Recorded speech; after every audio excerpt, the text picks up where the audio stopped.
আমি যে রানীডাঙ্গা নার্সারি থেকে ফুলের গাছগুলো কিনে নিয়ে এসেছিলাম, তো আজকে সেই গাছগুলোকেই লাগাবো। প্রথমত আমি এই ডালিয়া গাছগুলোকেই লাগাবো। ডালিয়ার গাছ অনেকগুলো কিনে নিয়ে এসেছিলাম। রানীডাঙ্গা নার্সারিতে এই ডালিয়ার চারাগুলোর দাম নিয়েছিল একটাই 20 টাকা করে পিস।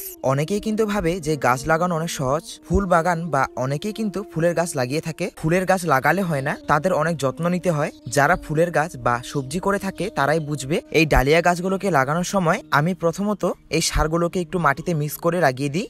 আমার সব গাছ লাগানো এখনো হয়নি, আরো অনেক গাছ লাগানোর বাকি আছে। তোমরা যে এখন গাঁদা ফুলের গাছগুলোকে দেখতে পারছো, এখানে 2 রকমের গাঁদা ফুলের গাছ রয়েছে, রক্ত গাঁদা ফুল আর ভোলা গাঁদা ফুল। বেশি বকবক না করে এই গাছগুলোকে লাগানো যাক। এই চন্দ্রমল্লিকা গাছগুলোকে আমরা যে টবের সাথে নিয়ে এসেছিলাম, তো একটা টবের সাথে নিয়েছিল 100 টাকা করে। কত ফুল ফুটেছে না? তো এখানে 2 রকমের চন্দ্রমল্লিকা গাছ রয়েছে, একটা লাল রঙের আর একটা গোলাপি আর লাল রঙের। তো বন্ধুরা, আজকের জন্য আমি আসি, আবার দেখাচ্ছি অন্য কোনো ভিডিওতে। যেতে যেতে সবাই একটা কমেন্ট করে যাবে।